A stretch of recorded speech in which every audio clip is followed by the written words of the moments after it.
Work is a necessary evil for the majority of people walking the planet. In order to keep a roof over your head, feed your family, and pay for transportation, the basic necessities in life. When most people's work days are ending, fighters are just transitioning from the job that pays the bills to the job they hope will one day pay the bills. This is no different for Blaine the Slim Reaper Slavic. Work is a necessary evil for the majority of people walking the planet. In order to do basic things like keep a roof over your head, feed your family, and pay for transportation. Blaine Slavic during the day works for a roofing company, and this mild-mannered young man will inspect your roof and make sure that your property is taken care of by his company. When his work day at the roofing company is over, his day is just getting started.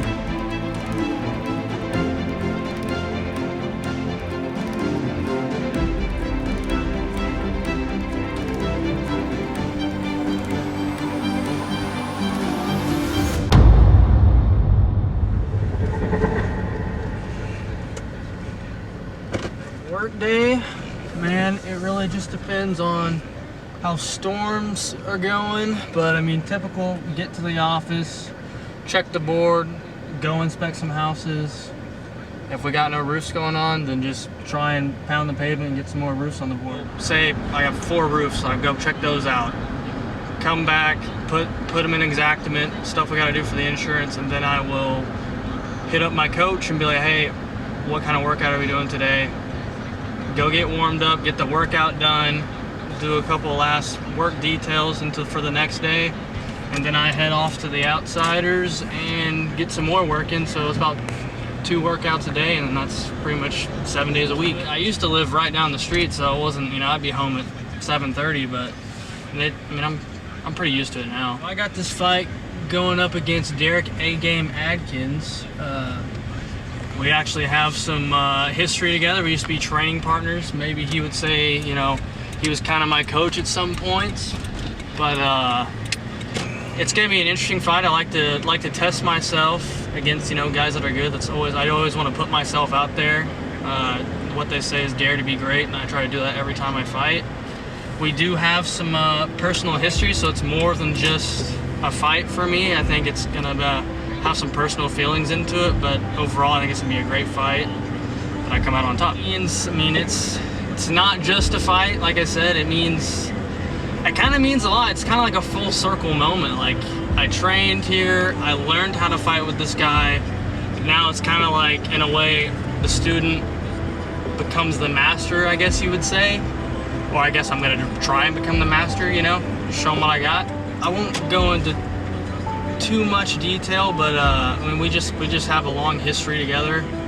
Like I said, we were training partners, and that gym kind of ended in a weird way that we all kind of went our separate ways, but I still think deep down that he thinks that that it comes down to it, he's just better than me, and I want to prove him wrong.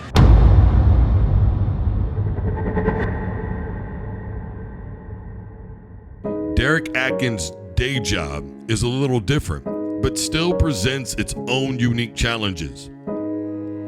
Derek has been a veteran of the fight game for a long time. He spends his days, nights, and weekends coaching and training students. He is the owner of Raptor Jiu-Jitsu, and the majority of his time is not focused entirely on his fight career, but instead getting his fighters or competitors ready for their next competition.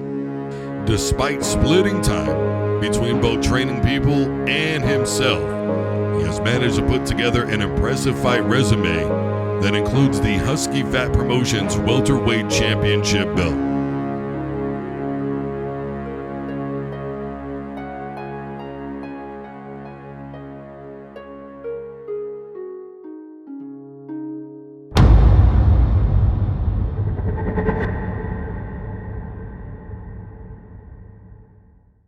This fight's a little bit different just because me and Blaine, we were first training partners, close friends, still are. And I was his coach there for a while. I've been in his corner. He's been in my corner a lot.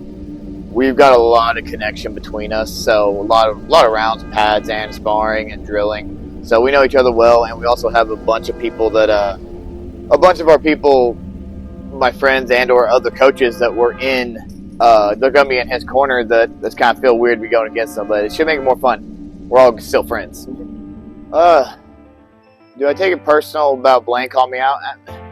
A little bit, but not a ton, just because I know how Blaine is, and he's kind of crazy. He wants good fights. He wants fun fights. He wants something that's going to bring the people out, ticket sales, stuff like that. That he's not looking. It's not a hateful thing. It's a, hey, I want to do it before there's not a chance to do it. So it should be fun. I don't take it overly personal, but there's a little. It feels icky. It's what I told Scott and some people right whenever it started happening. I was like, it just feels kind of icky making it happen. But I mean, it's all business, and we'll laugh about it afterwards. What's hard for me mentally, myself or a student?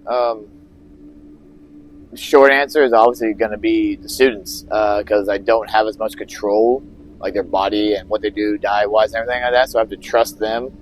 With me, I control everything. So if there's failure, there's mess up, it's on me. If there's anything happens, it's on me. Students are a little bit tougher, but with myself, it's also really stressful for me because, like this one especially, I mean, 3 weeks before, we got two of my main training partners and fighters fighting on the dog pound show. So getting them ready and everything like that while getting myself ready and still running a bunch of classes here, kids, adults, and everything. It makes for an interesting dynamic, but it makes it fun. What advice would I give to an up-and-coming fighter? Find a good coach, find a good crew, tribe type thing. The people around you are the big part. If you are just doing it by yourself, you're doing what we kind of call garage fighters, which there's some great fighters coming out of garages, but they have a team, they have coaches, they have people going on, they're helping them. And take advice, ask around, find people that know better than you, because there was a good chunk of my fights that set back my career a little bit because I was just fighting to fight. So, no, not the smartest always to progress, but also don't be scared of tough fights. With this fight coming up, what I'm looking most forward to is really just the experience. It's going to be kind of fun having the connection with the coaches and corners and everything like that over on the other side. And it's exciting and it's fun. It's another step up. I've had a few kickboxing fights now officially, and I haven't fought anybody in the level he's at, so I'm excited for that. That kind of takes me to a next step up. I'm looking to keep progressing in this kickboxing game, taking more and more experienced fights. And he's a good step up for me, a good win I'll get. Shout out for this camp and this is my career right now. Obviously my gym, Rapid Jiu-Jitsu, my whole team, and fighters from there, Jackson, Bobby, Matthew, a bunch of guys, Jason, all those guys, other Jasons, we got like 4 of those. Obviously, my sponsors, Lux Lawns and Apex Medical Group, they're really helpful. They make everything easier because I can afford the extra fancy healthy food that I need, the time off, the taking care of it, and it helps the stress be lower because all these guys pick up slack that needs to be taken care of. So it's good. I appreciate all those guys and businesses for supporting me. The history between these two goes back years. It all started back at a local MMA gym in Edmond called American Elite Mixed Martial Arts, where they both came up training together. Eventually, Derek would have to take over the head coaching job at American Elite and was Blaine's head trainer.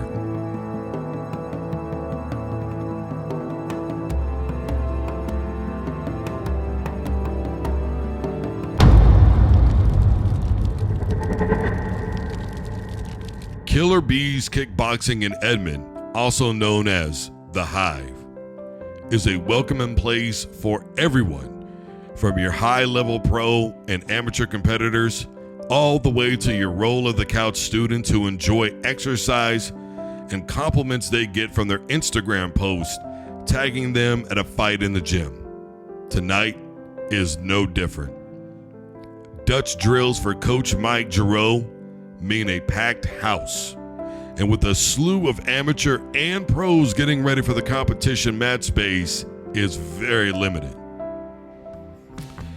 Eddie the Sandman Sims has made his long drive north of Ardmore, Oklahoma to get his work in with the teammates at Killer Bees in Edmond.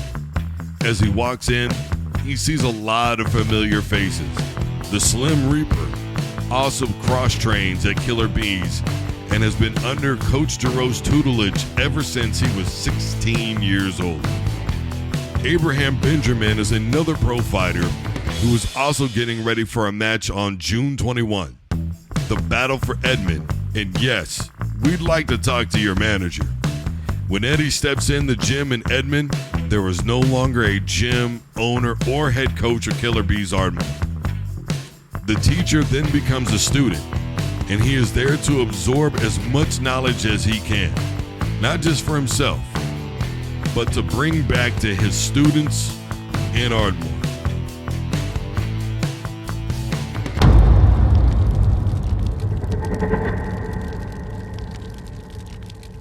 Yeah, I know Tyson's a veteran in the game. He's got a lot of fights underneath his belt. I've watched a little bit of video on him. There's nothing that he's got that I really haven't seen. So I feel good going into it. We've talked about planning to get together for some sparring days, and it just hasn't happened.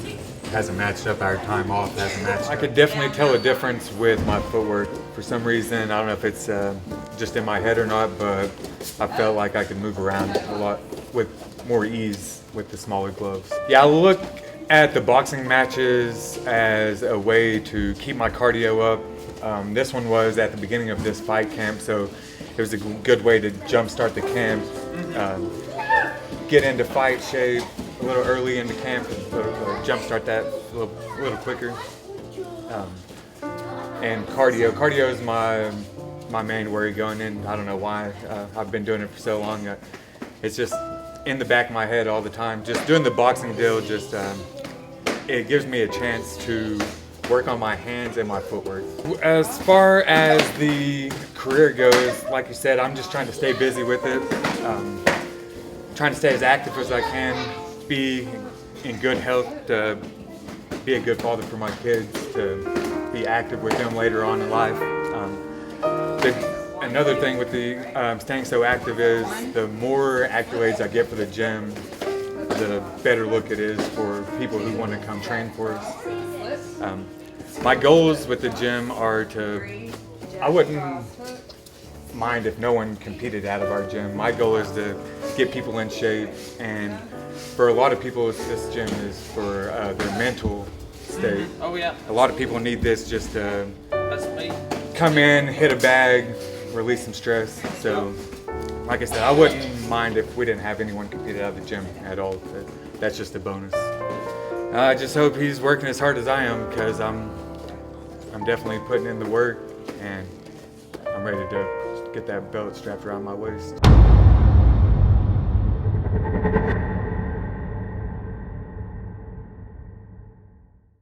Tyson Swisher Sweet Southern has made a name for himself on his local and regional fight scene, having won multiple belts for different organizations. He is a shameless self-promoter who backs up his talk with his fist.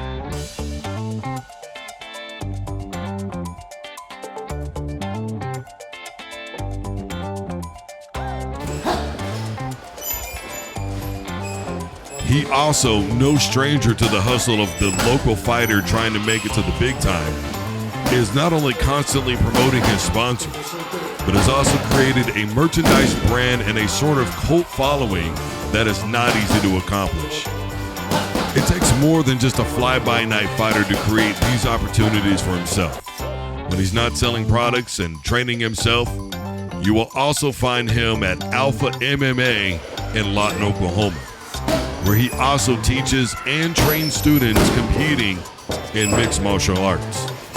He is a longtime friend and training partner of Bubba McDaniel, a local fighter who made it to the national stage on numerous occasions, both in the UFC and other high-level organizations.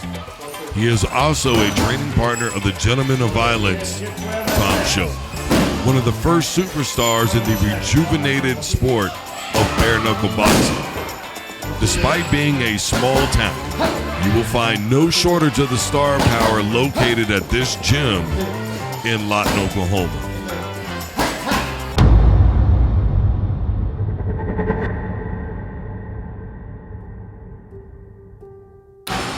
What got me interested into the fight game was I was just a local knucklehead and thought I was about something that I really wasn't. And a young fighter named Mike Maldonado was like, well, come show everybody. I went to the local gym down at Grady's Bad Boys Fitness and got my ass handed straight to me. So I decided at that moment that was never going to happen again, and I took off running with it. Recently just started coaching about 2 years ago. Me and Coach Tom Showoff have built the MMA program here. We have a successful winning record. It's very humbling, educational experience for me. I really enjoy it and look forward to bringing a lot of my fighters up to make it somewhere. What advice would I like to give young fighters that are trying to give sponsors is to just try. In order to be successful, the first thing that you have to do is try. You have to be willing to put yourself in a vulnerable position, just like fighting. You're going out there half naked and going out there to perform in front of your friends, haters, enemies, your loved ones. So be willing to try and be willing to be put in the most vulnerable position possible and accept your success or your failure. One of the toughest fights I ever been in was against Blaine Slavic in about 2018. I was just coming off of an injury layoff for 3 years, broke my hand 3 times, and couldn't get an MMA fight, so I decided to step in with a killer like Blaine, and he kicked me in the head a bunch of times, kneed me in the face a bunch of times, gave me my first set of staples, but it really inspired me, and it showed me even though I lost that fight, we went to the decision that I belonged here, what I was doing was working, and I just needed to sharp tune my game a little bit more. And that fight just really taught me a lot about myself, the grit, the will that I had, and it just made me feel like I belonged. So I decided to continue. Eddie the Sandman Sims, what can I gain most out of this fight? I know that he has a lot of stellar kickboxing performance. He's very well known. And me beating Eddie is going to establish the baddest motherfucker in the 580. And it's going to establish me as, well, people know me as an MMA fighter. Now they're going to know me as the small gloves kickboxing champion. I know he likes to keep a very high active pace. Swisher's no scared of the high pace as well. I think it's going to be super explosive, non-stop action, and I know he likes to bring those flying knees in his traditional Killer Bee style, and I look to evase that with my movement and my power. I plan on being a lot bigger, stronger, and we're about to see some fireworks, guys. Do I feel like it's an advantage fighting in the smaller gloves? 100% I do. Just the movement, the hand speed, the ability to take those kind of punches, and I've done those for 5-minute rounds. I love it. This is tailor-made for Swisher, and I look to go out and get this belt. Same business as usual for me. I'm primarily an MMA fighter, definitely not looking past the Sandman, but you know, I just stick to what I do, and that's killing myself in the gym every day, whether it's MMA, Brazilian Jiu-Jitsu, kickboxing, Muay Thai. My coaches have me where I need to be. I do private lessons with my coach Tom, and he makes sure that I'm game plan prepped and ready to go every single time. Tough question: who hits harder, Bo McDaniel or Tom Showoff? Well, Bo McDaniel's a little bit bigger, and he has a hard crack. I love him; he's my brother. But Tom, man, he hits so square that it feels like you just got hit by a heavyweight. So I might have to give it to Tom on this one. But I love both guys, and they're both heavy hitters. My whole team, my home Alpha MMA team, I couldn't do it without them.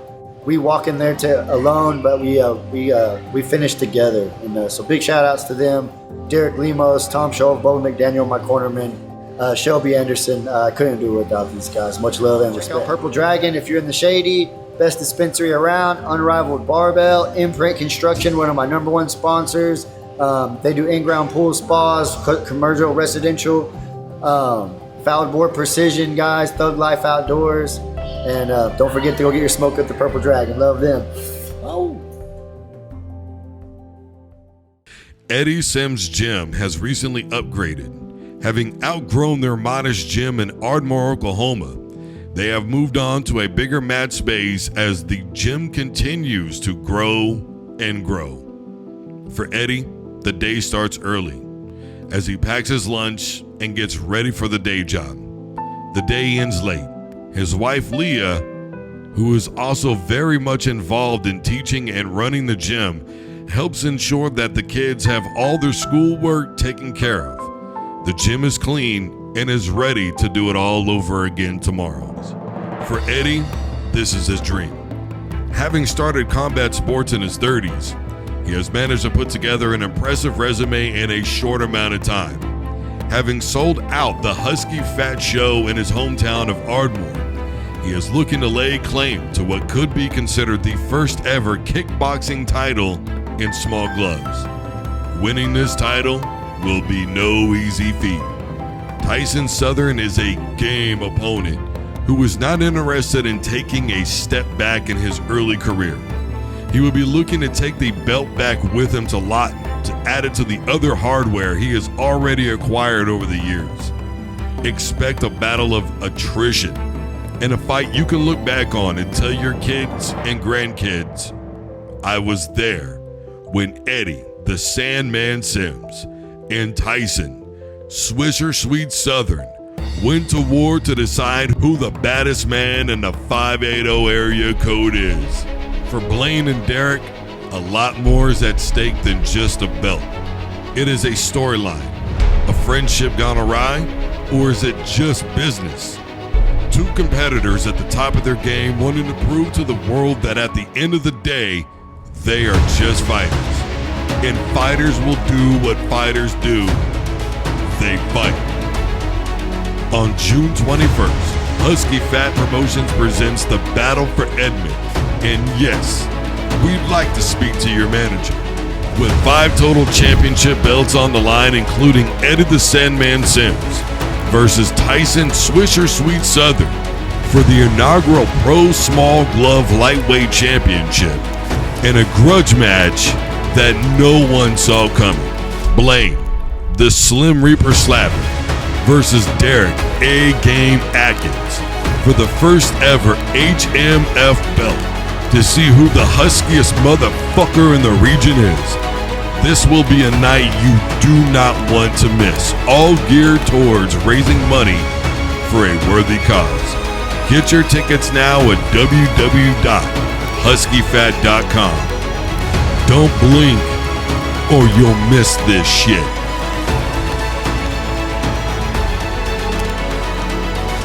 Husky Fat Promotions.